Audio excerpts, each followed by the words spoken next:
Let's discuss with Ian Bremmer. He's the president and founder of Eurasia Group and G0 Media. Ian, thanks so much for being with us. I want to start with one of the administration's stated goals when it comes to the EU.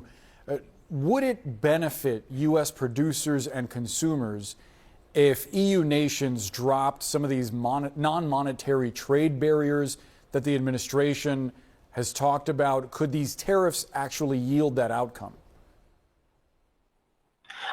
Yes, I think it can, and I fully accept the administration saying that they're going to be cutting deals with other countries in short order. The U.S. is, of course, the most powerful economy, the largest economy in the world, and countries do not want to be on the wrong side of a trade war. But Europe will not be an early adopter of a deal. It is 27 countries. They are hard and they're very bureaucratic. They have to organize by consensus. Trade is their primary competency as the EU, and the relationship with the United States, frankly, with this administration is untrusted. And they don't know exactly what Trump wants, and the willingness to communicate, the EU is not going to be a top priority. So I'd be very surprised if we actually see an agreement between the US and the EU within the 90 days that the Americans have offered this suspension, unlike, say, Japan, where I wouldn't be surprised if we see an agreement in a week or two.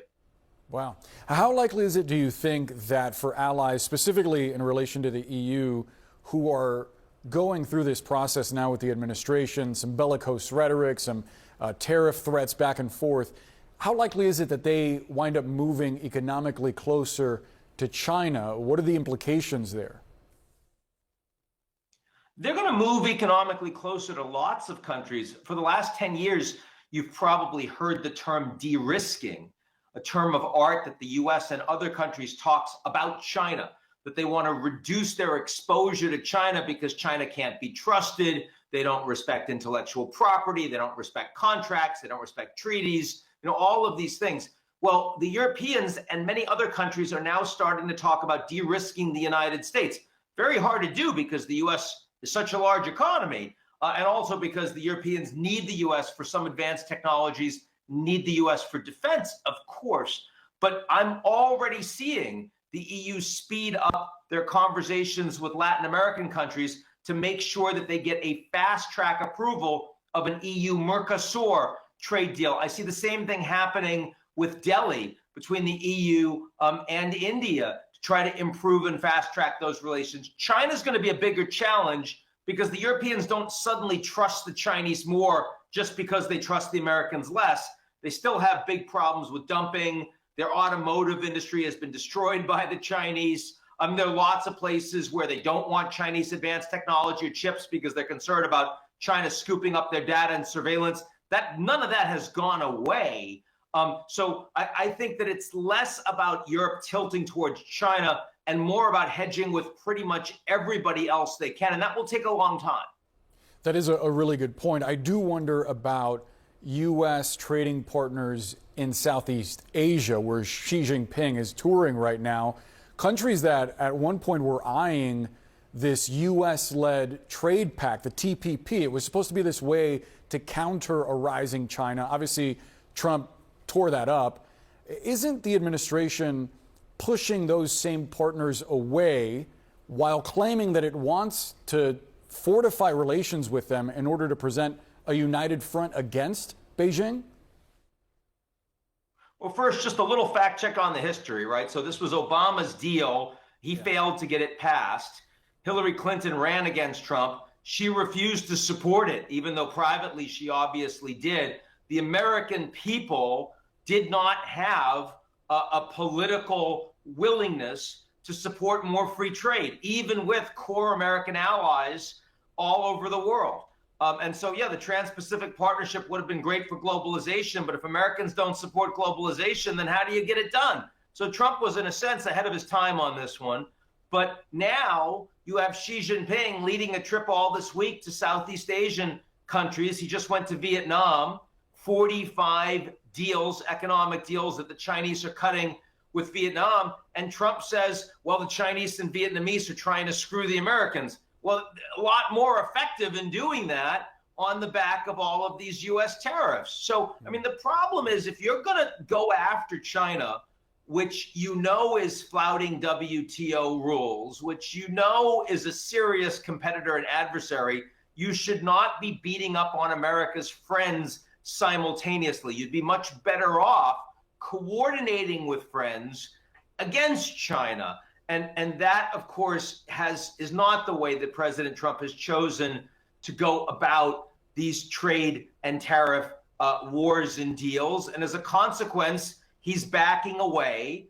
He's offering concessions and exemptions. And a week into this, he looks weaker on the global stage than he did on Liberation Day. Ian Bremmer, always appreciate hearing your perspective. Thanks so much for joining us. Significant developments, or lack thereof, in tariff negotiations between the United States and Europe. We just learned the two sides made little progress in their first round of talks. This news comes shortly after the EU put out a list of more than 400 U.S. products they say they'll tariff if a deal does not happen by mid-July. On that list, toilet paper, makeup, tobacco, and clothing as well. As for ongoing talks with other countries, here's what the White House just had to say about that. We've had more than 15 deals, pieces of paper put on the table, proposals that are actively being considered. And as we've said consistently, more than 75 countries have reached out. So there's a lot of work to do. We very much understand that, but we do believe that we can announce some deals very soon.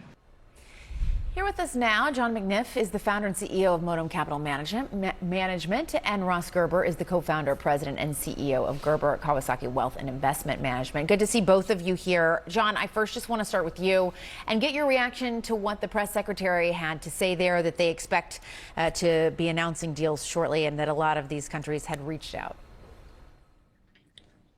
Well, one, that's obviously positive news. We want to see that in these developments. And the markets will respond very well to that after last week's sell-off. So any positive news we get around tariffs being decreased is a positive for the U.S. consumer and U.S. businesses. So that is all positives that we want to see. Yeah, probably any certainty that can be had right now is what people are after. Yeah, I mean, when you look at like economic conditions, uncertainty, we deal with it every day. But largest uncertainties within your supply chains, all of the negative effects of the tariffs really affects consumer behavior. So what happens is you start this self-fulfilling prophecy. So if you're worried about your income, you're worried about you stop traveling, you stop spending money, you're worrying about things like that. The same thing is happening with businesses, right? They're worried about the supply chain, they're worried about their access to parts, they're worrying about the consumer, so they stop investing in capital on long-term projects. So this spiral that begins with the concept of uncertainty spiking in the financial markets, you'd call that volatility, is a negative effect of the tariffs, and is something that I think we need to get ahead of because it can have long-term consequences. And once the boat kind of shifts, right, it's very hard to kind of turn back. Ross, when it comes to these products that the EU is vowing retaliation against, they aren't really the biggest U.S. exports to the EU. I wonder what you make of that and what U.S. investors and businesses are really looking for out of these negotiations. Well, as was just mentioned, certainty is what we've lost. And for pretty much most of the small business in America right now, this is an incredibly difficult time because you have a double whammy of not being sure what your costs are and also seeing less demand at the same time. And it's very hard to make any capital allocation decisions for businesses here with this kind of uncertainty. Any tariff at all brings up the cost of living and the cost of goods for Americans. And the issue is how much or little tariffs are going to be between all the different countries. So the uncertainty isn't going to go away for some time, but the consumer's already voting, and they're voting by not spending money. We're seeing deals falling apart. We're seeing real estate deals fall apart, leasing, capital improvement. We're seeing consumers spending less. It's already happening. We're already at the cusp of a recession, and it's very possible we could run into a recession. So that's where we're headed. It's just sad, but just a self-created recession. It seemed like there was a tariff briefly placed on your internet signal there. You went out and came back. We're fortunate that you're back with us. John, I do want to ask about China's response to some of these moves by the Trump administration, specifically this Bloomberg report that Chinese authorities ordered its airlines not take any further Boeing deliveries. I wonder how significant that is. Obviously that's very significant. Boeing is one of the largest producers of aircraft in the world. It's a big economic engine for the U.S. And these are kind of these butterfly effects that are occurring once you start going down this road of tariffs. The tariffs are a very blunt tool, right? And we all know they're a regressive tax, and they're increasing costs for both on the consumer and on businesses. Then we had reciprocal tariffs come in. So that back and forth fighting has escalated prices. You're now going to start to see what you also saw over the weekend with the restrictions from China on rare earth metals and minerals, that these are other steps that are actually more supportive for the Chinese economy than getting into a tariff war with us, but have a very negative effect on the U.S., right? When you do a reciprocal move like that, you are now playing, chess in a different part of the board, because we need those rare earth metals for our manufacturers, for everything from cell phones to cars. You're going to have car earnings next week. You're going to, it will be too early for this, but the outlook by the CEOs is going to be very interesting. But so you're seeing these kind of knock-on effects of what the tariffs are causing other countries to do, and obviously they're not positive for us as a consumer. And Ross, the Chinese president is now on a tour of Southeast Asia right now. We know he's also met with the Spanish prime minister last week. As an investor in American companies, I'm curious what you think of just this dynamic we see playing out now. The fact that Xi is going around meeting with U.S. allies, having these conversations amidst this backdrop. Well, I think that you just said U.S. allies. Who is our allies anymore? Because I think we just burned our bridges with all of our major allies. So I look at it the opposite. China is going on tour, signing deals left and right is their goal, and working out, agreements with the EU, because the EU and China are 2/3 of the world, and we're the other third of the world as far as major industrialized economies. So we're not the majority of the world's industrialized economies. And this is exactly why this strategy of blunt force tariffs and bullying other nations doesn't create the outcome that you want, because the other nations don't want to be pushed around. Now, if you look at Chinese history over any period of time, and certainly the long term, they're willing to deal with economic pain. They're fine being isolated from the West. They'll trade with other people. And they've done this for thousands of years, a lot longer because they've even been around. So, we're really... it's like we act like we're in this position of strength, but yet we're spending $2 trillion a year more than we make, and we need to borrow that money from the same people that we're pissing off. So we've created from a position of strength of negotiation into a position of almost desperation and weakness, because if they don't get deals, they look real bad too, and markets will go lower. So, Trump's going to have to deal with market forces that Xi doesn't have to deal with. And so as I think that we all can negotiate better deals with our partners, but there's a way to do things, and this just doesn't seem like an effective way. Such a significant point about leverage that Beijing has in terms of the debt that they own from the United States. I wonder, Ross, quickly, this vow from Trump and his administration to put tariffs on pharmaceutical products. I mean, there's no way that isn't going to impact patients and folks who rely on critical medicines. Right. And so every way you do the math, the cost of living in the United States is about to go up, and it could go up fairly substantially. And voters and consumers are going to see this, and they're going to push back. With things like pharmaceuticals, you don't have a choice. And so you're just like jamming people that oftentimes can't even afford the pharmaceuticals they're paying for now, and just raising prices. It's really just the biggest tax increase on middle income and lower income Americans in history that I can think of in modern history. And why there isn't more pushback against this is crazy to me. And then the second thing is, I don't even think this is legal. If you really analyze the way Trump is putting these tariffs on, is he's using some obscure law, and I don't think it's legal. And the fact that Congress hasn't pushed back and doing what's best for its constituents, and this is political. It doesn't matter whether you're a Democrat or Republican. This is going to hurt you. And if you don't understand that, you're going to see it in the next month. as prices are already going up and are going to keep going up. And so, I hope that people call their senators, reach out to their congresspeople, and express their dismay that this is the policies that 75 million people voted for. I don't think they realize that. And now we're going into a tougher time for America, and it's all self-created. We were in such a good position just 3 months ago, and it's just so sad to see so much wealth destroyed. Almost 10% of American wealth has just been destroyed in the last 2 months. Even just really 2 months. Our money lead, U.S. stocks closed slightly lower today as investors await the next salvo in President Trump's tariff and trade wars. White House Press Secretary Caroline Leavitt told reporters earlier today that President Trump is actively assessing more than 15 trade deal proposals. In case you have not noticed, Chinese President Xi Jinping is traveling through Southeast Asia, meeting right now with U.S. trading partners such as Vietnam and Malaysia, so far urging them to resist, quote, unilateral bullying. Here on The Lead, we're looking at how the tariff wars are affecting specific U.S. industries. And joining us now is Greg Ahern. He's president and CEO of the Toy Association. Before that, he was the chief marketing officer at Toys R Us. Greg, thanks for joining us.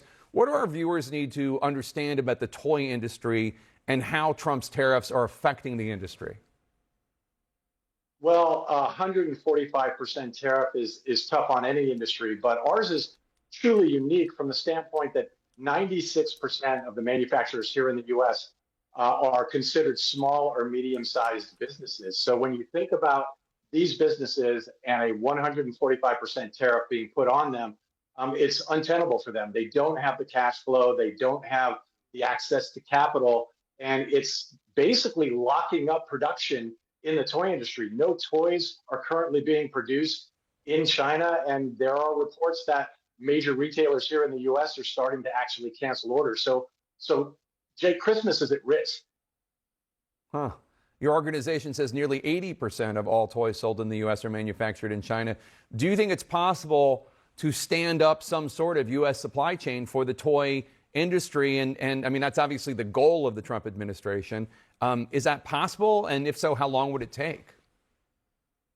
Well, there are some toys that are made here in the U.S., but they're mostly paper goods or highly automated goods, and it represents a small portion of the toys that are manufactured.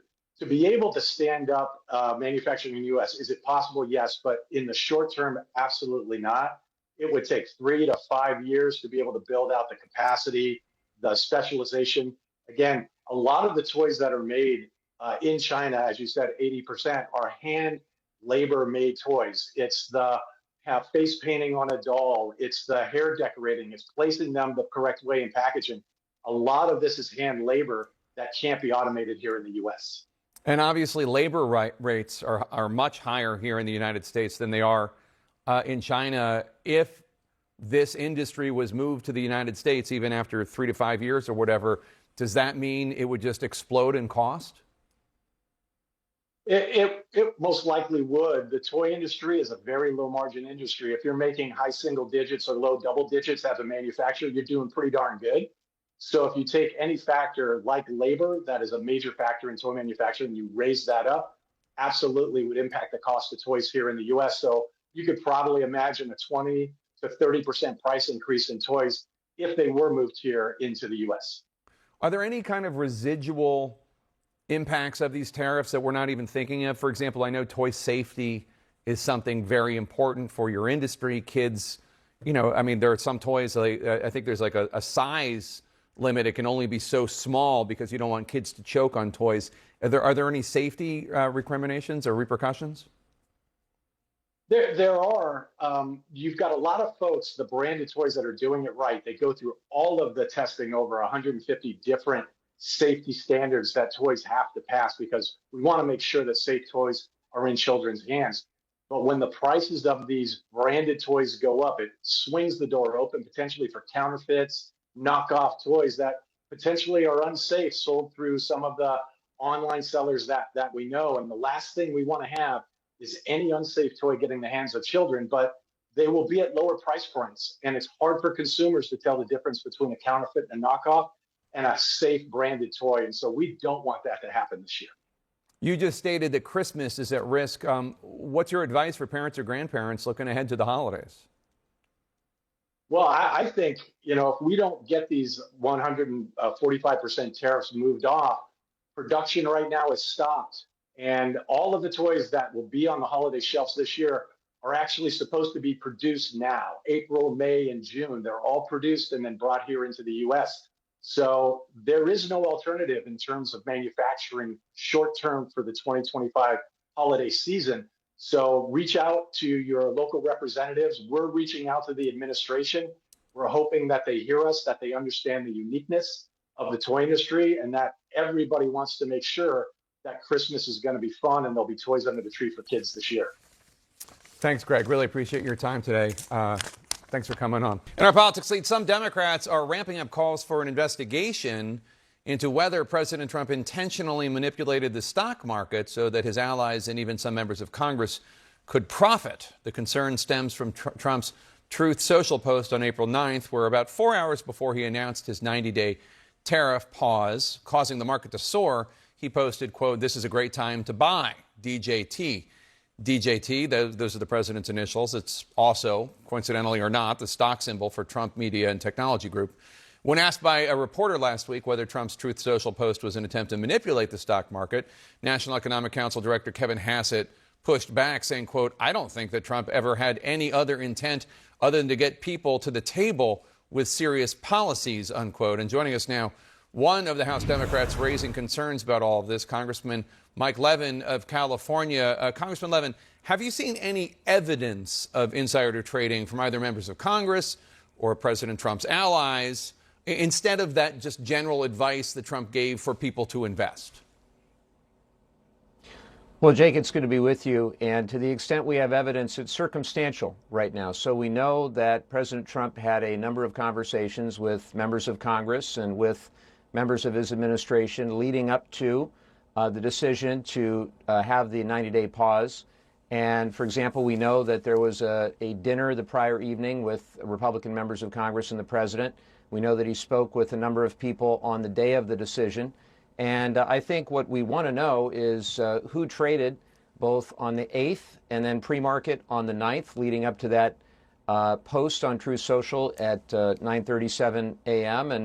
And that would be of most interest to me. And then, of course, who traded between 9:37 and then 1:18 in the afternoon, last Wednesday afternoon, when the pause was announced. Because of the Stock Act, which is the law that governs all of this, we've got a very limited data set so far. A lot of that information will come out in 30 to 45 days. But a number of us are calling on Mike Johnson to have full transparency and accountability for all members to see what they traded between April 2nd and April 9th. And Jake, for me, it just reinforces the need to have a full ban on members of Congress trading stock at all. And I'm encouraged to see that Leader Jeffries and others are now fully behind the idea of that ban. Yeah, that ban didn't happen when Democrats controlled the House and Senate. Why not? Well, it certainly wasn't for lack of my trying. I've been calling for that straight through since I started running for Congress back in 2017. My wife and I divested any individual shares of stock and put them all in mutual funds. And look, I think there is bipartisan support for this. In fact, President Trump himself back in 2022 said he supported a stock trading ban. I think there's a great deal of momentum. We've got a bill now that has several Republicans in addition to many Democrats on board. And I think if a vote were allowed on the floor of the House, I think it would pass the House and would pass the Senate. We continue to build momentum behind it, and I'm hopeful that that vote will occur. If it can't occur in this Congress because Mike Johnson doesn't have the courage to do it, then hopefully it will happen if Democrats retake the House after next year. It would be great, obviously, if voluntarily every House member disclosed their trades on the dates that you talked about, any trade transaction between April 2nd to April 9th. Are there Republicans that are curious as well? There are, and there are roughly 15 who are behind our effort to try to have a stock trading ban and who have expressed concern, at least privately. It's amazing what they'll tell you privately, Jake, but I think at the end of the day, the existing law only goes so far because we'll see, like I said, between 30 and 45 days from now, which members traded, but we won't get a timestamp. So in other words, we'll see if they traded on the 8th or the 9th. We'll know what they traded with rough ranges, but we won't get that level of granularity. I know that my friend Adam Schiff has called for a similar investigation into what members of the administration may have done. And it's very simple. We should not be using our position, in which we often get access to material non-public information, to pad our pockets. We serve the people. We shouldn't be serving ourselves in that manner. It's fundamentally wrong. And a coalition of people across the political spectrum agree. I asked you earlier why Democrats didn't do this when they controlled the House, and you said it wasn't for lack of your trying. Without naming any Democrats who were against it, can you give us at least any sort of vague idea as to why you didn't do it, Democrats didn't do it when you controlled the House? Jake, I think that there are politicians of both parties that for too long have profited off the rules as they are. That's why it's very tough for us to enact campaign finance reform in the wake of the Citizens United decision. It's why it's very tough for members like myself who don't take any corporate PAC contributions. We're at a disadvantage often. And when the system is working for incumbents, it's very difficult for those incumbents to want to challenge that very system. And look, I know that there's a certain degree of cynicism here, but I think this is so critically important and is so resonant with people across the political spectrum. When I speak to my constituents, I just had a town hall packed with people, and when I brought up the need for members of Congress to not trade individual shares of stock, that was probably one of the biggest applause lines that I got, and there were a lot of Republicans in attendance. Economic warfare. President Trump saying that China must make the first move to end the escalating trade war, delivering that statement through his press secretary. The ball is in China's court. China needs to make a deal with us. We don't have to make a deal with them. This after China, the world's largest market for airline purchases, reportedly is ordering its airlines to halt all deliveries of Boeing products, and with that, delivering a major blow to America's largest exporter. Out front now, Dan Ives, veteran tech stocks analyst, Peter Tuchman, longtime Wall Street trader, and the one and only Richard Quest. I feel like I should say to everyone out there, gird your loins. You're hopped up on the fact that you think that there's kind of a cascade of evidence now of how bad this could be. I don't think I know. Boeing. So Boeing's in trouble because it can't deliver to China. Boeing's getting hit from every angle. But it can't deliver to China, Eastern China, Southern and Air China. United Airlines. United today said that when it comes to giving guidance, they were going bimodal. They've given guidance on the basis of what's going on at the moment and if there's a recession. I cannot remember a company, an airline, giving two sets of guidance, if it's normal and if it's a recession. Nvidia tonight basically taking a charge because they say they can't sell certain chips into China, so they've now written down certain numbers of values. This is going to grow and grow and grow with more companies in different parts of the economy saying what the effects are, and this is how your recession happens. Yeah. Is that not? I think, look, I think you nailed it.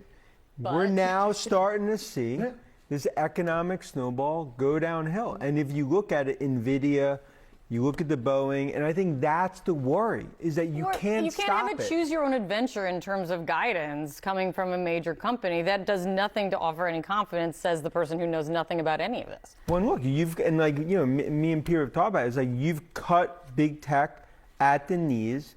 And Nvidia that's the first step in terms of what we're seeing. And look, and from a White House perspective, you're playing a game of high stakes poker with China. And the reality is the market and the economy that's caught in the middle. You know what I think is fascinating, though? It is how China's response to it. Boeing is not just an airline company. It's in the Dow Jones Industrial Average, those 30 stocks that represent America. So it's really a shot across the bow against us. This is a tit for tat, but in high stakes, high stakes playing in the sandbox. Really, that's what I was going to ask, because when it comes, China's sending a message. China's sending a message. Huge. You also you heard from Caroline Levitt. You've heard from others that Trump says that China needs a deal more than we do. Do you think that is accurate? No. Well, that shouldn't have to be the way it is. Look, at the end of the day, look, we should be aligned. Our motivation should be aligned, and it's not. That's why you're talking about this is a battle of egos. right? I mean, as far as I can see, as opposed to, you know what, look, yes, he has an agenda. The agenda is about policy around tariffs, but at the end of the day, we must make a deal. If this was about calling everyone to the table to negotiate, that's not, I guess that's his approach of negotiation, but at this point, it's not every day we're being notched down. We don't know what tomorrow. It's a bit of a bipolar situation. 3 words: rare earth minerals. That's Right. They've already pulled the rug out. They are essential in vast parts of the U.S. industry. The China is the two sides need each other. Who needs who more is an academic question. So when they say when the question is posed, who needs to blink first, who needs to pick up the phone first, you think that's a ridiculous question? It's a ridiculous question because, as Peter and Richard talked about, the reality is that you look at big tech. Right now, it's the hearts and lungs that are in the supply chain. When you look at the rare earth and you look at the materials, how are you making the chips? NVIDIA, what I view as probably the best disruptive technology coming in the world, now basically they can sell into China, and that came out after the market. So you're starting to see these chips fall, and this is the reality.